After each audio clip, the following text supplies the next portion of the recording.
Mas aí, depois que eu terminei o técnico, né, foram 3 anos o colégio técnico da Unicamp, foram 3 anos de curso, e aí chegou no final, eu estava no 3º ano, eu falei, eu não quero mais isso para minha vida, sabe? Assim, eu estava traumatizada com o técnico.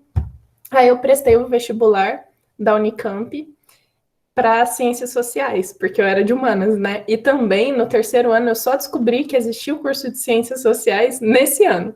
Era uma coisa assim, a minha vida inteira eu achava que eu queria direito, que eu era de humanas, né? Aí eu não, vou fazer direito e tal. E eu queria ir para a USP. Só que eu falei, mano, eu não ia aguentar ser advogada, sabe? Defender as pessoas, assim, eu acho que eu ia começar a chorar. Quando eu fosse defender, assim, eu não ia conseguir. E aí eu pensei, não, vou fazer ciências sociais. Pesquisei, assim, vi uns vídeos no YouTube, fiz a minha inscrição e acabei passando. E hoje estou aqui, né, indo para o 4º ano do curso, mas trabalhando como desenvolvedora de software. Então, tipo, eu queria abandonar a área do técnico, mas eu acabei voltando. E hoje eu sou desenvolvedora, então o pessoal que está aí que tem interesse na área de tecnologia e quiser tirar alguma dúvida também pode falar comigo, que né, aqui o clã dos indecisos. E quem quiser falar também sobre a área de humanas, pode falar comigo também. E a última curiosidade é que eu sou escritora, né? Então eu tenho um livro publicado, um livro infantil, eu publiquei no fim do ano passado, chama As Aventuras de Pedro o Papagaio Mágico, pela editora Vivros. Aí eu coloquei o linkzinho aqui para quem quiser ver. E eu também escrevo no Wattpad, não sei se vocês já ouviram falar dessa plataforma. É um aplicativo, né? Onde todo mundo posta, tem fanfic, tem tudo lá. E aí eu posto minhas histórias lá, né? Tô escrevendo essa história que chama Juliana. Eu tento colocar, né, toda semana, mais difícil. Aí eu coloquei o link aqui também. Essa aqui eu ainda tô escrevendo. E é isso. E esse aqui é meu nenê, é a Pantera. Meu cachorrinho fofo que eu adotei na pandemia, porque eu tava surtando. E aí eu adotei o cachorrinho. Oi? Que gracinha. Ele tá aí? A Pantera?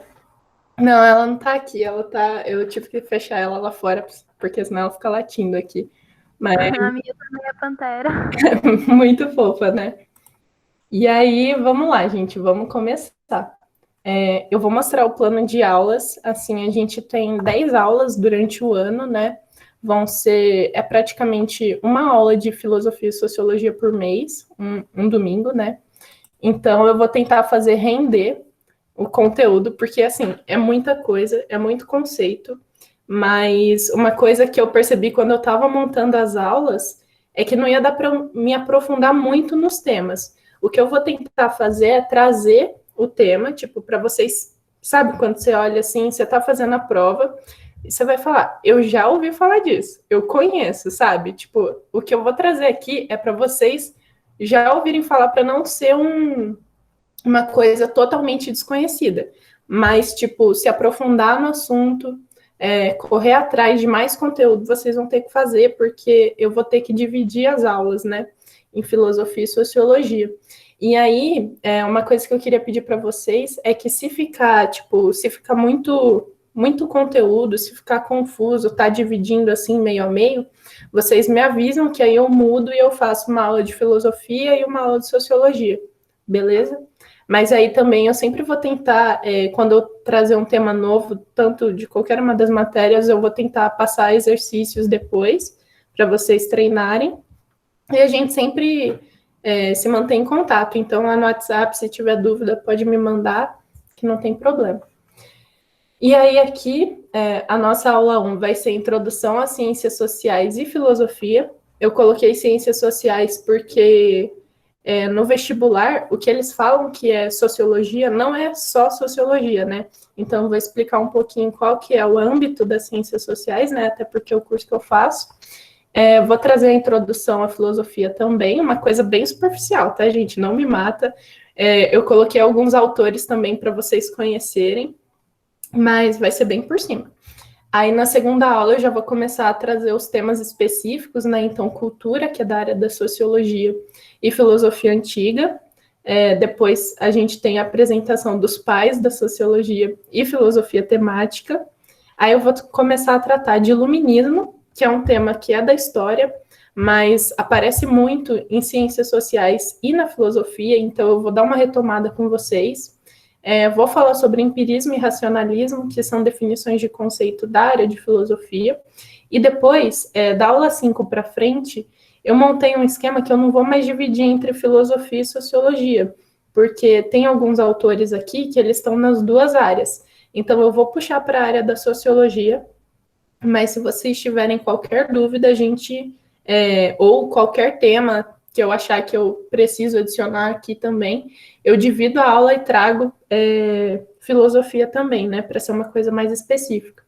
E aí eu coloquei aqui, né, contratualismo, poder, Estado e política, trabalho, principais pensadores da sociologia brasileira, movimentos sociais e decolonialidade. Esse aqui da decolonialidade é mais um tema, título de curiosidade, sabe? Eu deixei aqui na última aula porque ele não é obrigatório do vestibular, mas eu acho que seria interessante a gente saber que ele são os autores latinos, né, os autores brasileiros, autores, sei lá, de Cuba, que analisam a situação, por exemplo, da sociologia. Por que a nossa sociologia no Brasil é desse jeito?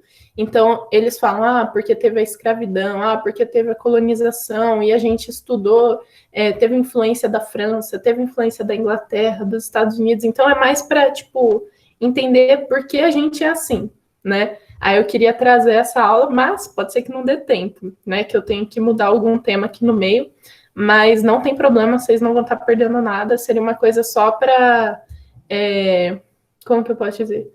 Para introduzir vocês, né?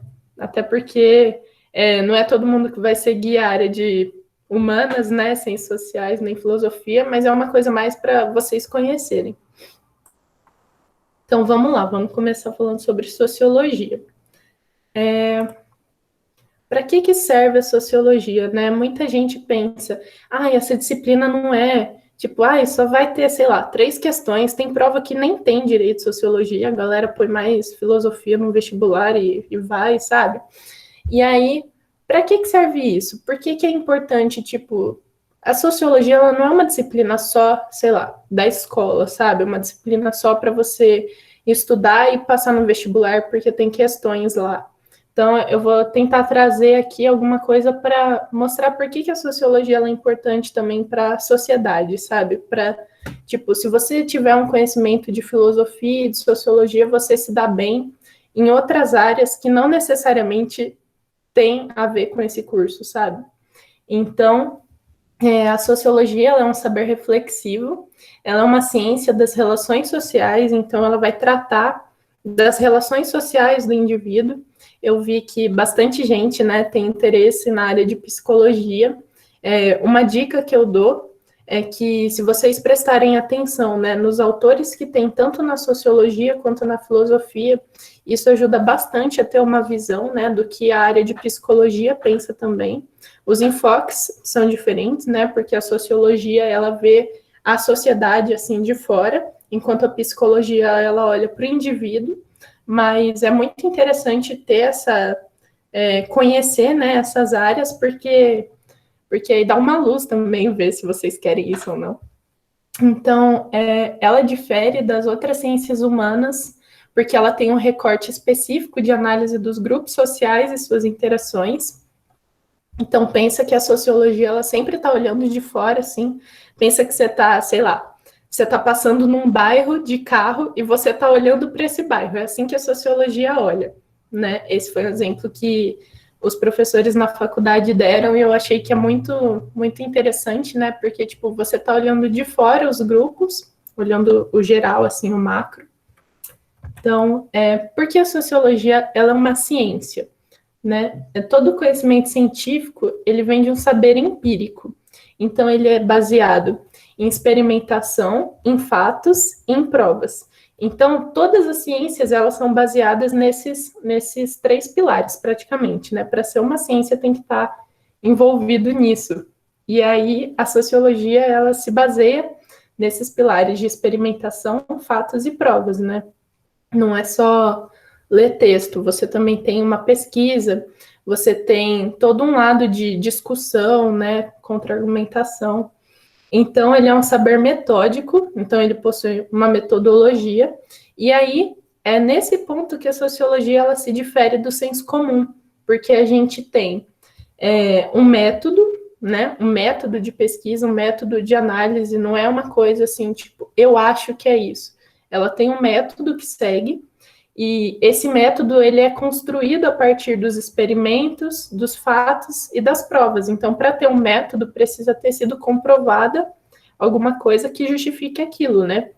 Então, a sociologia, ela é uma ciência que tem método e ela é uma ciência racional. Quem pensa que é muito, tipo, ai, quem estuda humanas é, tipo, ai, baseado no sentimento, uma coisa mais, tipo, do seu feeling na hora que você tá escolhendo alguma coisa, não tem nada a ver, gente. Tipo, entrando na área de humanas, você percebe que a coisa, ela é muito racional, ela é muito lógica, e quando você vai principalmente para a área de pesquisa, isso é em qualquer área, você tem, tipo, um passo a passo para seguir, sabe? Você tem que ter como que eu posso dizer? Você tem que seguir ali, tipo, um manualzinho, seguir uma lógica para você poder fazer as coisas, né? Então, a sociologia, ela também é assim. Então, vamos falar agora das funções da sociologia.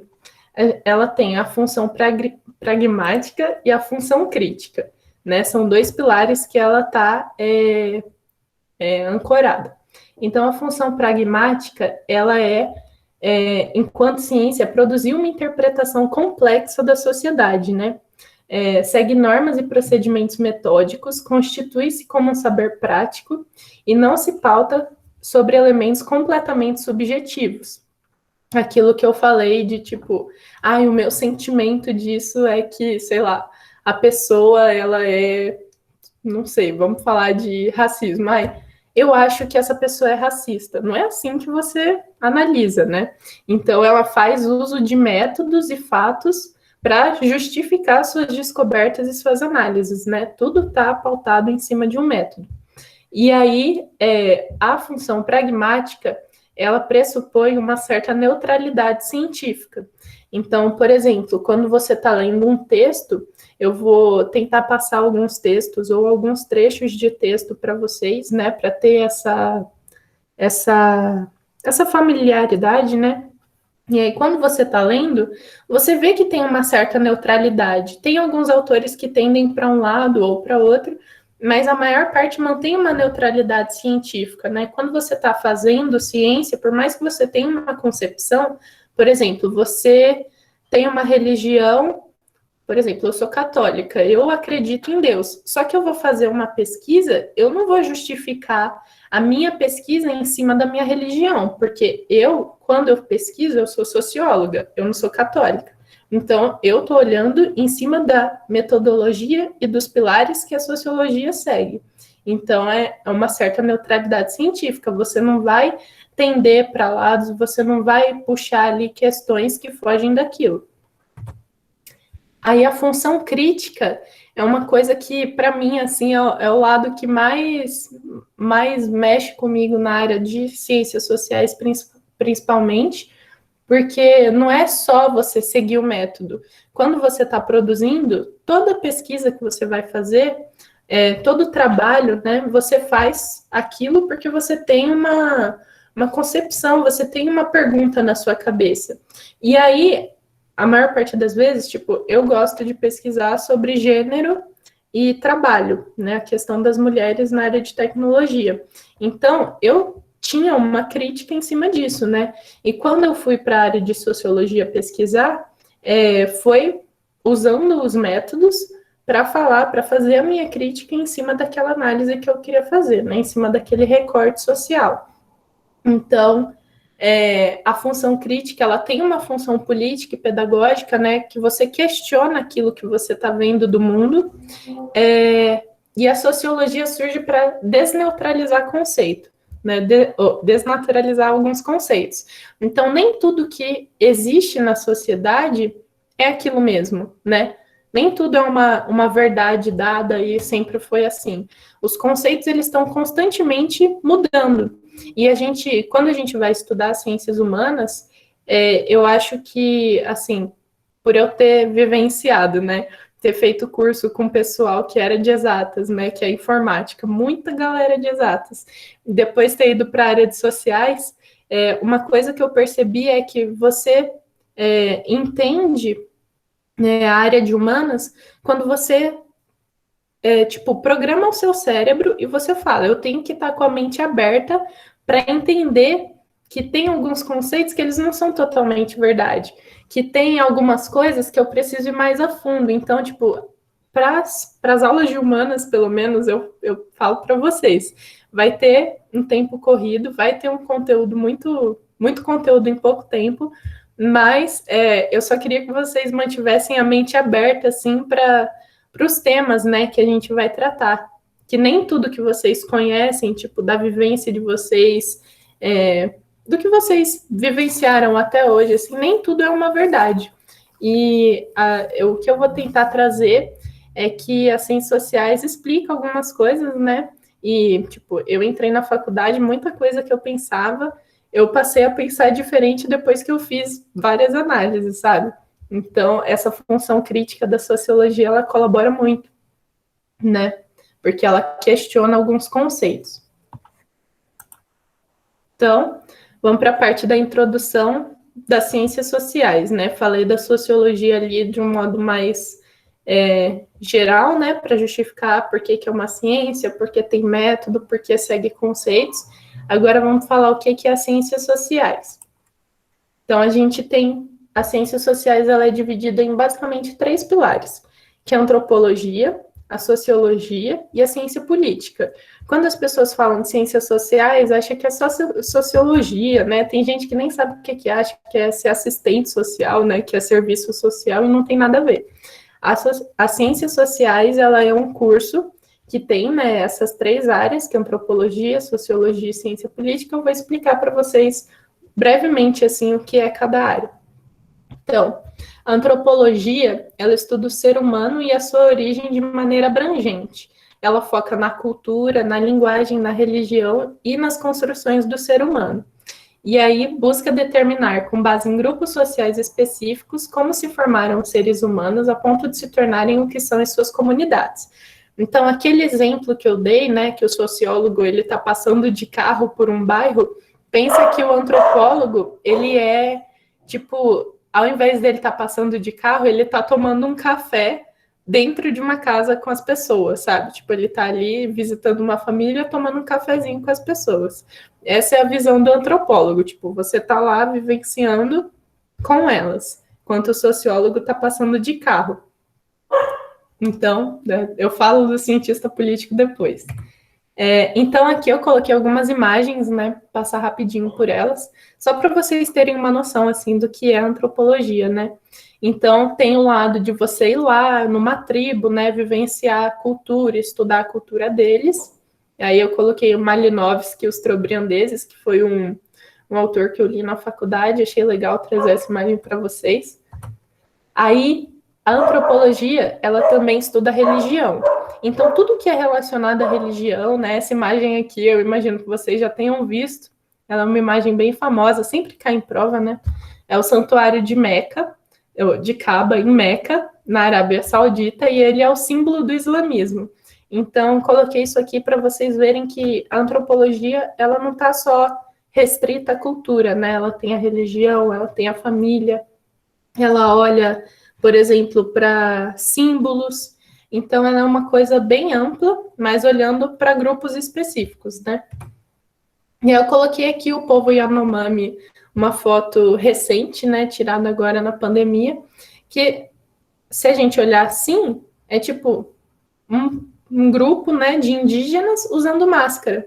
E aí, do ponto de vista da antropologia, você pensa, o fato dos indígenas estarem usando máscara durante uma pandemia muda a cultura deles? Eles abriram mão da cultura deles por usar máscara, que é uma coisa, digamos assim, da cultura dos brancos? Não, eles estão fazendo isso porque eles sabem que é uma doença que mata as pessoas. Tipo, não são Por exemplo, aqui os homens eles estão de roupa, eles estão de bermuda, tem um cara usando bota. Não necessariamente eles abriram mão da cultura deles por estar usando certos símbolos de um outro grupo, né, de uma outra cultura. E é isso que a antropologia estuda. Agora, sobre a sociologia, ela estuda a sociedade e os fenômenos que nela ocorrem, né? E tem basicamente ali 5 elementos principais, né? Estrutura social, grupos sociais, classes sociais e o papel que os indivíduos ocupam na sociedade. Tudo isso eu vou tentar passar com vocês ao longo das nossas 10 aulas, né, que a gente tem. Vou sempre falar um pouquinho, mas aqui é só uma pincelada, assim, não se preocupe. Então, agora eu vou falar dos principais autores da sociologia e eu espero, se vocês conhecerem, eu vou até abrir o chat aqui. Se vocês conhecerem, vocês falam aqui, se quiser abrir o microfone e falar também, fica à vontade. Eu vi que vocês estavam participando bastante na outra aula, eu quero que vocês participem na minha, hein? Oi? Principais autores da antropologia? Oi? São principais autores da antropologia? Não, eu não vou focar muito na antropologia em si, porque esses autores eles não caem muito no vestibular. Aqui eu vou falar mais dos autores da sociologia e da ciência política. Então, primeiro vai ser o da sociologia, que eu acabei de mostrar, e depois eu vou mostrar o da ciência política, que também cai muito, só que no vestibular é com o nome da disciplina de sociologia. Beleza? Eu acho que Karl Marx, né? É um dos principais. Sim. Mas tem mais algum que vocês lembram? Max Weber, Engels. Nesses daí. Eu lembro do Auguste Comte, do positivismo. Ó, vocês já foram bem, hein? Então, aqui o primeiro que a gente tem é o Comte, né? Ele nasceu ali no século XVIII, né? 1798, e morreu em 1857. E ele era um filósofo francês. Ó, eu quero que vocês prestem atenção em uma coisa, que muitos autores que a gente vai tratar, eles são filósofos, mas eles estão, por exemplo, na área de sociologia, na área de ciência política, porque essas áreas, elas surgiram depois, né? A filosofia, ela é muito mais antiga. Então, vários autores aqui que a gente vai ver, eles eram denominados filósofos, matemáticos, poetas, mas eles sempre estão ali com um pezinho em outras áreas, sabe? Então, Comte, ele formulou a doutrina do positivismo, né? Isso aqui a gente vai ver nas aulas de filosofia mais para frente. E ele também é visto como fundador da disciplina acadêmica de sociologia. Então, ele fundou a sociologia como uma disciplina acadêmica. Aí a gente tem o Durkheim, né, que nasceu ali em 1858 e morreu em 1917. Ele era um sociólogo francês que colaborou para tornar a sociologia uma ciência. A diferença dele para o Comte é que o Comte foi uma disciplina acadêmica. O Durkheim, ele já olhava para a sociologia a partir de uma outra perspectiva. Ele queria que a sociologia tivesse um método, que ela seguisse ali alguns conceitos, né, algumas formas para ela ter uma justificação científica. Então, ele é um dos pais da sociologia. Depois a gente tem o Weber, né, que é um também dos autores principais. Ele nasceu em 1864 e morreu em 1920. Se for ver o Weber, ele tá bem perto, assim, né, da nossa época, porque 1920, tipo, ele pegou ali muitas questões do mundo contemporâneo, né, e ele foi um intelectual, ele era alemão, ele foi intelectual, jurista, economista alemão, e considerado também um dos fundadores da sociologia. Uma coisa que a gente vai ver é que a sociologia francesa, a sociologia alemã e a sociologia inglesa, elas têm algumas coisinhas que diferenciavam elas, porque o campo estava se construindo, né? Então, o Durkheim, eu acho que ele era francês. O Durkheim, ele era francês, o Weber era alemão, o Marx também era alemão, mas ele foi viver um tempo na Inglaterra, e todos eles, cada um puxou uma coisinha diferente, sabe? Ninguém falava da mesma coisa naquela época. E agora temos o famoso Marx, né? Que ele nasceu em 1818 e morreu em 1883. Ele foi um filósofo, sociólogo, historiador e economista alemão e foi um dos fundadores do socialismo científico e da sociologia. O Marx em si, ele pensava mais essas questões, né, da economia e da filosofia, e ele acabou entrando, né, na área de sociologia pelos temas que ele estudava está muito relacionado, né? Mas ele não foi proposital que ele queria ser um sociólogo, tipo, ele foi absorvido pelo grupo, sabe? Então agora eu vou falar da ciência política, fazer uma quebra aqui, que é o terceiro segmento, né, da área de ciências sociais. E ela estuda as instituições e as estruturas que moldam as regras de convívio. Então, aquela visão que eu falei, que o antropólogo ele está tomando um cafezinho na casa das pessoas, e o sociólogo está passando de carro pelo bairro, o cientista político ele está passando de avião por cima do bairro. Tipo, ele não está nem olhando ali, ele nem conhece as pessoas. Ele está passando por cima e vendo como que aquele grupo se organiza, as regras, as leis, tudo isso, o cientista político ele passa ainda mais em cima, assim, ele não tem um contato direto, né? Então, ele dedica-se a tentar compreender as formações políticas e estruturais que o ser humano criou para garantir o convívio pacífico em sociedade. Como as outras ciências sociais, apoia-se na observação empírica rigorosa e fundamentada em argumentos racionais. Estudo de sistemas de governo, análises de comportamento político e de atividades políticas, foco no Estado, direitos civis, poder, relações internacionais e geopolítica. Eu não vi ninguém falando aqui que tem interesse, né, em relações internacionais, geopolítica, mas é uma alternativa também. Eu sei que ciências sociais não dá muito dinheiro, né? Estou aqui na área de tecnologia trabalhando, porque, né, não tem dinheiro na área de sociais, mas relações internacionais pode ser uma alternativa para quem está em dúvida aí entre direito, se acha de humanas, mas não tem certeza se seria advogado. Relações internacionais também é um curso bem interessante. A área de geopolítica também é bem interessante para quem tiver um interesse em pesquisar. Muito obrigada, professora. Para quem está meio em dúvida, assim, é bem legal dar uma olhada, né, nessas outras áreas, porque tem bastante coisa que o direito ele é mais teórico ali do lado das leis. Mas se você quer estudar, tipo, relações de poder, o Estado, a política, tem outros cursos que vêm isso, sabe? Não é só o direito. Lá na Unicamp, no curso de sociais, eu faço curso noturno, né? E tem bastante gente que faz o curso de direito na PUC durante o dia. Então, assim, para mim eles são ricos, né? Porque eles fazem um curso integral de direito e à noite, tipo, passei na Unicamp em ciências sociais. E aí eles fazem ciências sociais à noite, porque eles sentem falta desse lado da política, desse lado da análise da sociedade, sabe? Para entender. Então, tem bastante gente que eu já vi isso, acho que na minha sala, assim, tinha uns 3 ou 4 que estavam fazendo direito e depois passou em sociais para complementar esse conhecimento.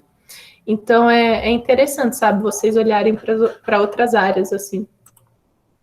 E agora eu vou falar dos autores principais da área de ciência política, que cai bastante no vestibular, né? No nome de sociologia. A gente tem o Maquiavel, que nasceu em 1469 e morreu em 1527. Ele é o escritor do Príncipe. Eu acho que vocês já leram, né, em algum momento, em alguma aula de sociologia na escola, ou filosofia também. Ele era um filósofo, historiador e poeta italiano da época do Renascentismo, ou do Renascimento. Ele é reconhecido como fundador do pensamento e da ciência política moderna, pelo fato de ter escrito sobre o Estado e o governo como realmente são, e não como deveriam ser. Então, Maquiavel, ele já escreveu umas verdades no Príncipe, né? E ele já entrou para o grupo da ciência política. Temos o Thomas Hobbes, que tanto o Maquiavel, quanto o Hobbes, quanto o Rousseau, Montesquieu, Esses são os principais autores da área de ciência política, e todos eles estão ali falando do poder e falando do Estado. Isso é uma coisa muito importante para a base, sabe, da ciência política, e é o que eu vou tentar trazer para vocês, né? Então, aqui o Hobbes, ele escreveu Leviatã, ele nasceu ali em 1588 e morreu em 1619. Ele era um matemático, tipo, nada a ver, né? Mas ele era um matemático, teórico político e filósofo inglês. Ele foi o autor de Leviatã, onde expôs seu ponto de vista sobre a natureza humana e a necessidade de um governo e uma sociedade fortes. O próximo que a gente tem é o Rousseau. Ele já é da época do Iluminismo francês, né? Em 1700, nasceu em 1712 e morreu em 1778. Ele era um filósofo, teórico político suíço, mas ele estava ali envolvido nos rolês da França. Foi um importante intelectual do século XVIII que pensou a constituição de um Estado como organizador da sociedade civil, como se conhece hoje. Ele é o autor da obra do Contrato Social. Essa obra, junto com o Príncipe e Leviatã, eu vou tentar trazer para vocês, porque é bem importante para saber sobre poder e Estado. E o Montesquieu, né, que eu acho que esse, pelo menos, eu imagino que todo mundo já tenha visto. A gente vê em história, né, quando está falando sobre iluminismo, lá no ensino fundamental, iluminismo, divisão de poderes, né, a constituição do Estado, que não é uma monarquia, né, quando você já entra ali numa democracia e numa república.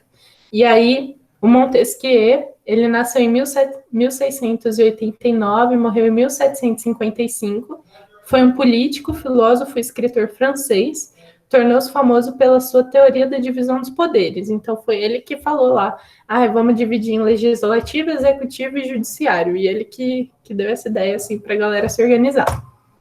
Aí, como um autor da ciência política mais liberal, né, pensando já na vertente do liberalismo, a gente tem o Locke, que ele foi um filósofo inglês, conhecido como o pai do liberalismo, um dos principais representantes do empirismo britânico e um dos principais teóricos do contrato social. Todos esses autores que eu mostrei, eles estão pensando a lógica do contrato social, né? Que é como a sociedade se constituiu, como as relações de poder influenciam em tudo isso. Só que o Locke, diferente dos outros, ele já está indo para uma vertente do liberalismo, né? Que é uma coisa que os outros autores eles não pensavam tanto, que eles estavam ali mais relacionados à quebra de governo da monarquia para governos constitucionais, né? Aí o Locke ele já está um passo à frente ali pensando no liberalismo econômico. Agora, fazer uma pausa, vamos beber uma água. Eu sei que eu falei muito rápido. Se vocês tiverem qualquer dúvida aí, pode falar, que é antes da gente entrar na parte de introdução à filosofia. Vou beber uma água aqui, vocês podem falar se vocês quiserem. Pro, você pode mandar o slide já no grupo? Aí, só para mim marcar algumas coisas que eu não consegui escrever.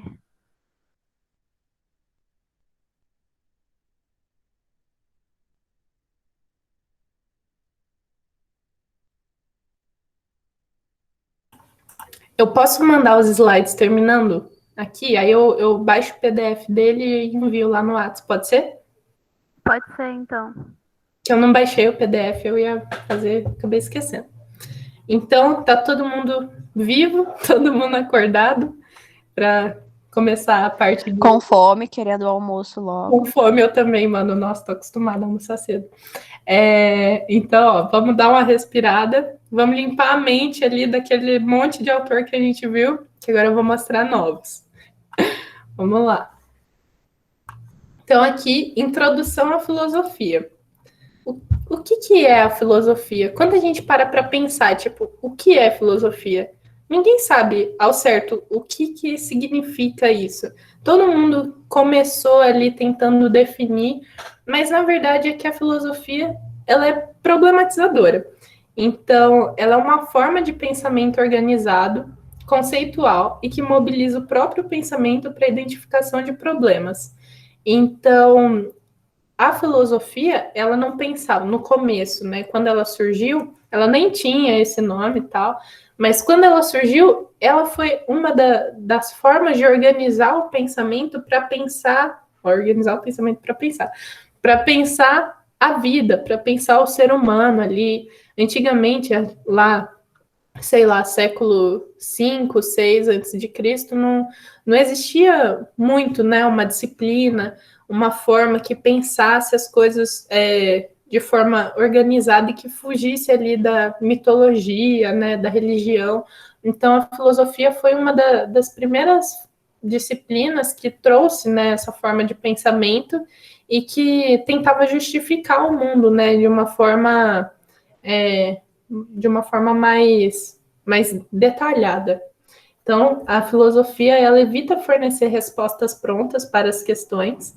Eles sempre questionam muito e sempre duvide, né, daquilo que você já ouviu falar, basicamente isso. Você pensar e tentar trazer ali o conhecimento, tipo, sempre se questionar. E agora aqui eu vou tentar fazer a definição do conceito de filosofia, né? Então, a filosofia, ela é um ramo do saber que busca entender os conceitos ou as essências de tudo que existe no mundo, criando definições conceituais. E aí a gente pensa, beleza, ela busca entender os conceitos ou as essências de tudo. Muita coisa, né? A filosofia quer cuidar de tudo, basicamente.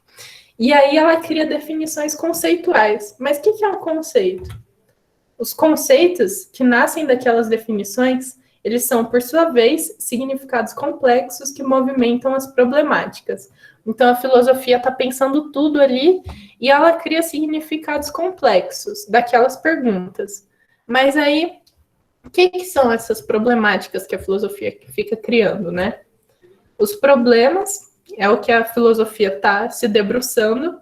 Então, um problema, uma pergunta, uma questão é um processo que visa procurar uma definição sobre algo.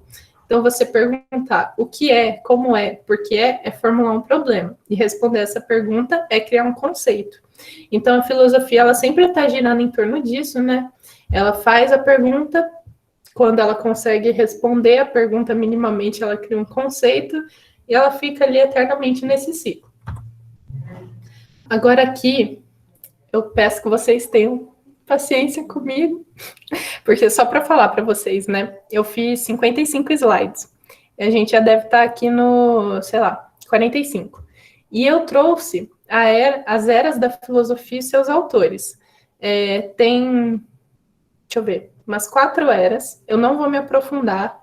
É só uma pincelada. Tudo isso a gente vai falar depois. Mas eu estou trazendo nessa primeira aula só para vocês terem uma visão, para vocês saberem o que esperar das próximas aulas. Porque como as nossas aulas elas são meio espaçadas, eu quis trazer algumas coisas já para vocês terem em mente, sabe? Já pré-estudando.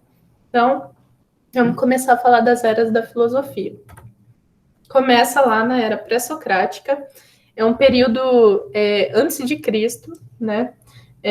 E a principal preocupação dessa galera era saber do que era feito o mundo e o ser humano. Então, lá no século 6 antes de Cristo, eles já começaram a se questionar, né? Quando a gente para pensar na Grécia Antiga, tem muito a parte da mitologia, né? Mas a era pré-socrática foi quando os caras começaram a se separar, sabe, dessas justificativas do mundo que eram baseadas na fé, na religião, na mitologia, e começar a pensar de uma forma mais científica, né? Então, eles queriam, né, justificar que nada vem do nada e nada volta ao nada.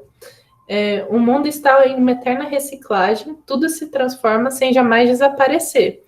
Parando para pensar sobre isso, né, fazendo um exercício, os caras lá no século 6 antes de Cristo chegaram nessa conclusão, tipo, nada vem do nada e nada desaparece simplesmente do mundo, tudo se transforma. Então, essa é uma das bases, né, da filosofia da era pré-socrática, que eles tiveram essa sacada, assim. Hoje a gente para pensar, beleza, né? Tipo, nada desaparece mesmo.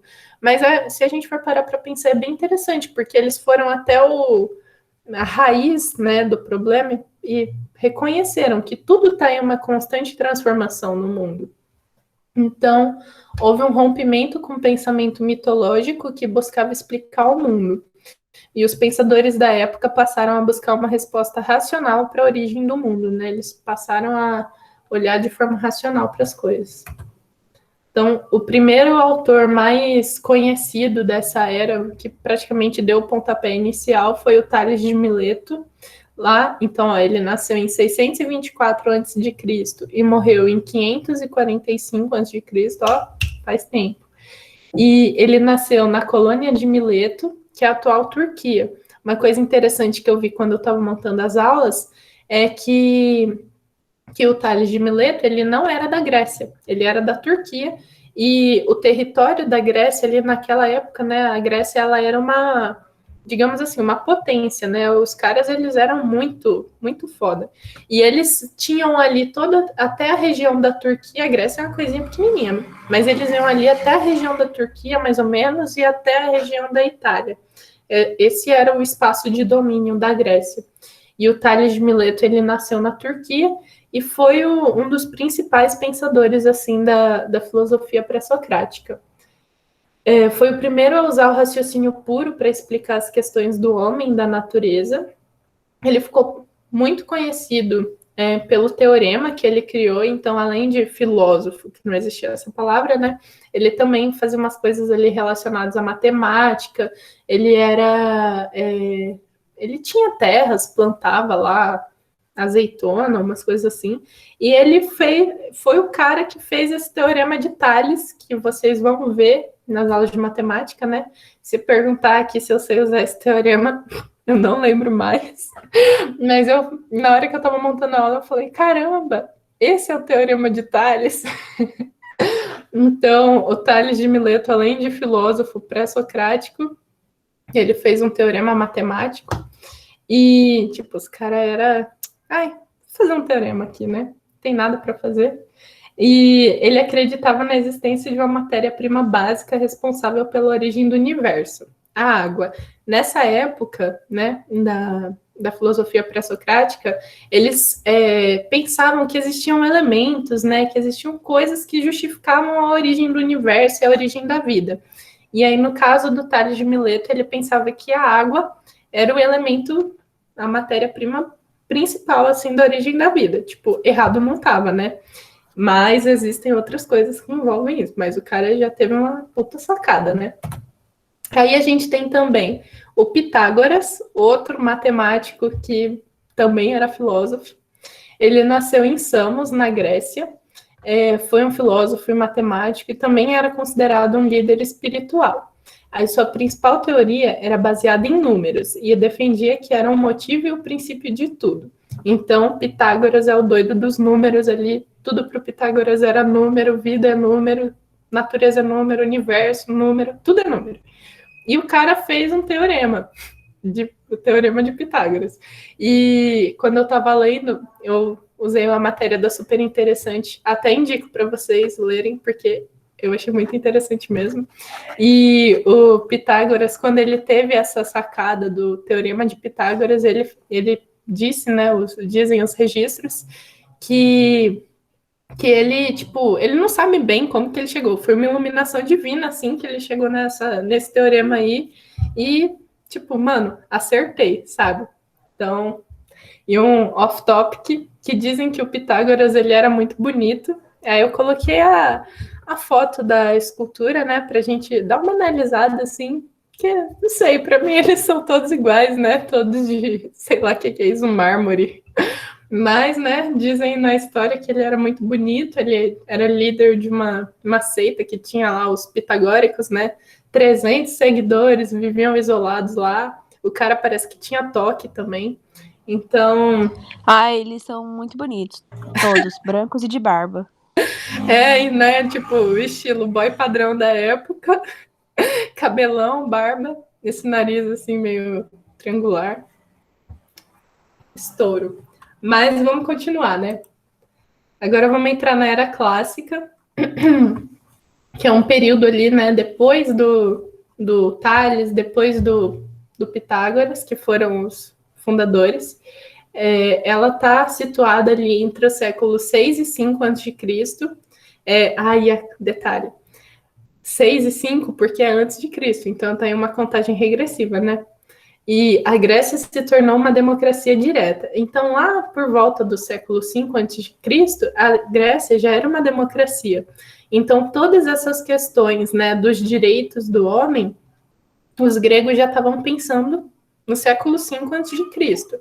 A gente tem que ter essa noção histórica, espacial em mente, porque depois vários autores eles revivem, né, esses conceitos. E se a gente tiver em mente essa noção do espaço, né, do tempo, onde eles vivem, quais influências vieram, as coisas ficam muito mais fáceis. E aí, voltando, né, quando a Grécia se tornou uma democracia, tinha professores de classe cidadã que eram chamados de sofistas, que eles eram pensadores que se apresentavam como mestres da oratória e da retórica. Então, nessa época, os caras gostavam muito de falar, né?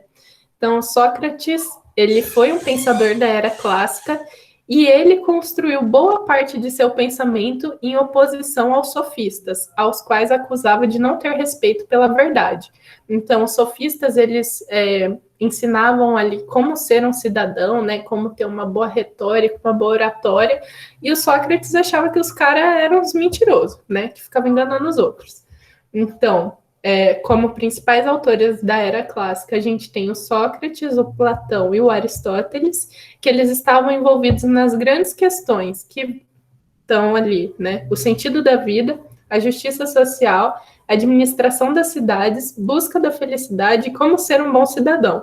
Questões que, tipo, se a gente for parar para pensar até hoje, estão aí sendo debatidas, né? E lá, no século V a.C., os caras já estavam falando disso. E aí a filosofia clássica, ela foi a mãe das ciências. E essa ideia ela vai persistir ali até o século XVIII. Então, se a gente for parar para pensar, tanto a física, a matemática, deixa eu pensar o que mais, sei lá, a química, todas elas estão, se a gente for ver, né, o começo, todas elas estão pautadas em um pouco da filosofia, né? A filosofia, ela era a mãe dessas ciências. E aí, os pais da filosofia clássica, Sócrates, que nasceu em Atenas, na Grécia, o Aristóteles, que nasceu na Estágira, atual Grécia, e o Platão. O Sócrates, ele era o professor do Platão. Tipo, os caras, eles eram tudo do mesmo grupinho, né? Para falar a verdade. Agora, vamos entrar na Era Medieval. Já damos um salto bem grande ali na história, né? A gente estava falando aqui do século, sei lá, 3 a.C. Agora a gente já vai aqui para a Era Medieval, que já é, sei lá, 1200 depois de Cristo. Então, aqui a gente está perto ainda, né? Santo Agostinho. O Santo Agostinho, ele era um cara... aqui eu não vou trazer a definição, que nosso tempo está acabando, né? Mas o Santo Agostinho, ele era um cara ali rico, vida louca, que ele, né, ficava gastando dinheiro, não estava nem aí com nada. E aí, quando ele fez ali uns 30 e poucos anos, ele teve uma crise de consciência, e ele ficou sabendo, né, dos ensinamentos de Jesus, que, gente, é o ano 354 depois de Cristo. Tipo, fazia 354 anos da aparição de Jesus. Então, era uma coisa bem, bem recente. E ele ficou sabendo dos ensinamentos de Jesus, né, do catolicismo que estava surgindo ali, né? Na verdade, não era catolicismo, era cristianismo. Estava surgindo ali. E ele resolveu se converter, né, e seguir essa vida, né?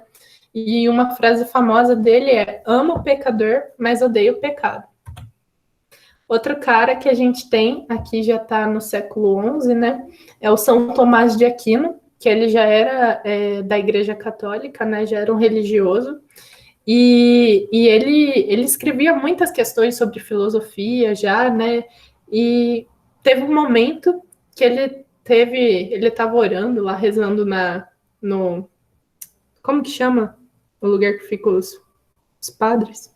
Esqueci. Mas ele estava lá no lugar que ele vivia com os padres e ele começou a levitar, dizem os registros. E depois disso ele disse que Deus falou com ele e depois desse chamado divino, ele parou de escrever tudo que tinha E pouco tempo depois ele morreu. Tipo, ele abriu mão de todos os estudos dele, parou de escrever, disse que era tudo bobagem e morreu 3 meses depois. Uma coisa bem doida, mas o cara teve bastante contribuição também para a filosofia. Agora, sobre o Renascimento. A gente tem o Dante Alighieri, que ele foi um dos principais autores, né, que colaboraram para a época do Renascimento, da filosofia dentro da era do Renascimento, né? Ele, na verdade, era mais poeta do que filósofo, mas ele foi um dos primeiros, assim, a trazer essa ideia, né, das questões da filosofia na era do Renascimento. E uma frase famosa dele é: a razão vos é dada para discernir o bem do mal. Temos o Maquiavel, de novo. Se vocês for verem, tem muitos autores que se repetem. Eu trouxe só o Maquiavel para mostrar que repete mesmo, mas tinha muitos outros que estava repetido. Eu só tirei e deixei lá na área de ciência política. Mas o Maquiavel, ele tem aquela famosa frase, né? É bem mais seguro ser temido do que amado. E sobre a era moderna, já estamos se aproximando aí, né, de uns autores que a gente ouve falar com mais frequência. Tem o Descartes, que ele era um matemático, também filósofo, tem umas teorias matemáticas dele, né? Tem aquela frase, penso, logo existo. Tem o Immanuel Kant, que já está ali na época do iluminismo, já sofreu a influência, né? Agora eu não lembro se ele era francês ou inglês. E ele também discutia questões já no lado da política, né? Da política, da economia. E a frase destacada dele é: a moral nos ensina a sermos felizes, mas como devemos nos tornar dignos da felicidade? Várias questões aí já da filosofia, né? Temos o Voltaire, com essa cara assim de safadinho. O Voltaire, ele também, né, trazia vários questionamentos, e a frase dele é: se Deus não existisse, seria necessário inventá-lo. Agora era contemporânea, estamos acabando, gente. Eu trouxe o Theodor Adorno, que ele é um autor para pensar a indústria cultural, né? Uma coisa bem que cai bastante no vestibular, né? Vou tentar trazer o Adorno para vocês terem, né, essa visão. E deixa eu ver. Tem o Foucault também, que ele fala muito das questões do indivíduo. Então, aqui uma frase: o homem é uma invenção recente. E por último, como nós não vimos nenhuma mulher nessa trajetória desde o século VI a.C., eu quis terminar com a Hannah Arendt, que ela é uma escritora ali, acho que norte-americana. Ela escreve bastante coisa sobre ciência política, né? A ciência política surgiu ali por volta do século XVIII. Ela já é bem mais contemporânea nossa, né? As questões que ela trata são muito interessantes para pensar o mundo atual. E eu quis terminar com ela para mostrar que existem mulheres na filosofia, gente. Por mais que ali até, sei lá, na era medieval era muito difícil, porque as mulheres eram impedidas de estudar. Já no século XVIII para frente, né, tinha mulheres querendo entrar nessa área, né, querendo fazer as faculdades, já existiam, tinham mulheres querendo entrar na faculdade. A esposa do Weber, por exemplo, ela foi uma das primeiras mulheres na Alemanha a entrar na faculdade, só que a faculdade lá, o curso, não lembro agora que curso que era, que ela quis fazer, né, tinha alguma coisa a ver com relações públicas, políticas, era para ser político. O curso que ela queria fazer, ele não aceitava de jeito nenhum mulheres, e ela fez o curso como ouvinte, porque ela não podia se matricular. E ela e o Weber, eles ingressaram ali na vida política, e ela foi uma das principais mulheres da época, sabe, nesse pensamento político-filosófico. Então, fechando aqui com a Hannah Arendt, trouxe aqui as referências bibliográficas que eu usei. Se vocês forem ver, né, vários sites aqui, super, super interessante. Professora, Oi? a gente vai estudar sobre a Frida? A Frida? Então, eu não sei se eu consigo trazer a Frida na filosofia, sabe? Eu acho que se fosse, seria mais o lado de artes, não sei. Porque o levantamento que eu fiz, assim, eu pensei em trazer autores filósofos mesmo, sabe? Aí a Frida, eu não sei, eu poderia trazer como título de curiosidade.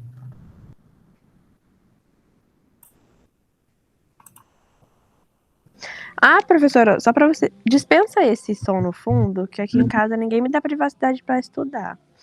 Mas, pra você ter uma ideia, eu nunca ouvi falar desses filósofos, esse pessoal que você mandou aí, que você colocou aí na aula, na escola.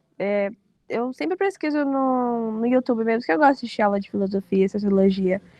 E, nossa, eu nunca, acho que só eu ouvi falar só sobre os três pais da filosofia, que é, gente, eu esqueci o nome. O Marx, o Weber e o Durkheim. Isso, sim. E de resto, só YouTube mesmo. Uhum. Não, assim, a intenção foi exatamente essa, sabe? Eu trouxe esse monte de autor para, tipo, vocês saberem que existem outras pessoas.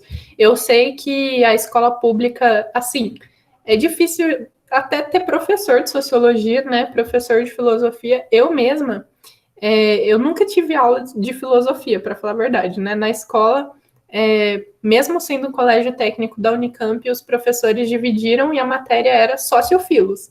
E o professor deu só filosofia, ou deu só sociologia.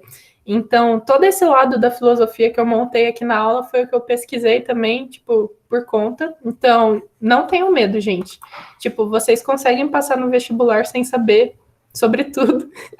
E o que eu vou tentar trazer aqui para vocês é só uma pincelada, sabe? Tudo que vocês quiserem se aprofundar, eu indico ver vídeo no YouTube, procurar o site do Brasil Escola, é muito bom, ele tem umas definições ali bem resumidinha, tipo coisa de 2 páginas sobre um período, você já tem uma luz assim.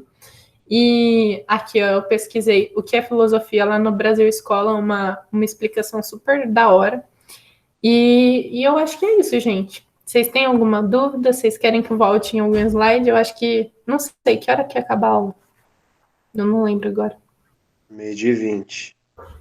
Ah, beleza. Então, se vocês quiserem falar alguma coisa, é que nós encerramos com o slide fofinho. Se quiser que eu volte em algum ponto, é só falar. Se quiserem falar também sobre a área, quiser perguntar sobre a área de tecnologia. Nossa, professora, você fez ciências sociais, você vai virar aquela pessoa que tira os filhos da mãe. Tirar os filhos da mãe. Não, eu não sou assistente social, viu? Eu sou cientista social, é diferente. Que, olha, para falar assim, as áreas de atuação das ciências sociais, elas são, tipo, dá para você ser professor, dá para trabalhar em empresa, por causa desse lado da ciência política, né? E dá para trabalhar tipo, dá para trabalhar ali como antropólogo, né? Você ir em tribos indígenas, você, sei lá, analisar. Um antropólogo também nem fica só em tribo indígena, tem gente que vai ali para a área de estatística. Então tem bastante coisa, gente, bastante, é bem amplo, sabe? Dá para você mesclar com tudo, assim.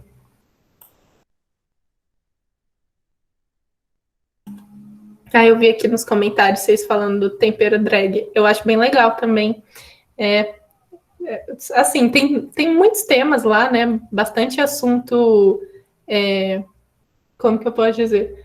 Tem muita coisa. Eu acho legal vocês começarem assim. Como eu sei que tem outras matérias que demandam muito tempo, né? De tipo, muito exercício, física, química, biologia, matemática. Essas, assim, vocês têm que fazer muito exercício mesmo. Mas agora, sociologia e filosofia, eu não vou conseguir passar muitos exercícios. Acho que assim vai ser uma aula ou outra que eu vou passar coisa, né? Passar exercício. Então eu posso garantir direitos. Eu posso fazer uma lista de canais no YouTube, né? Para vocês começarem a acompanhar, se vocês quiserem. E aí eu trago na próxima aula também. Vocês acham que é legal essa ideia?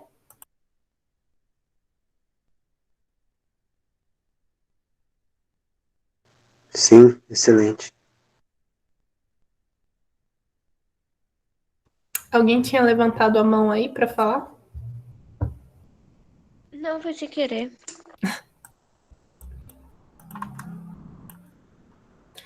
Aqui, ó, assistente social não tira filho de ninguém.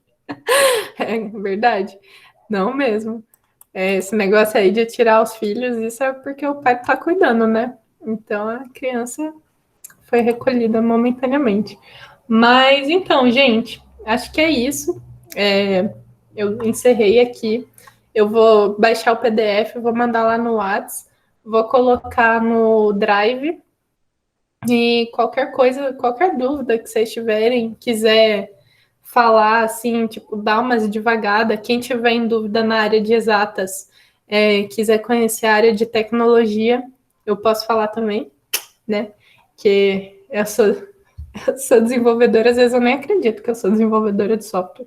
Vai Mas, dar uma aula de Excel pra gente grátis. nossa, meu, vocês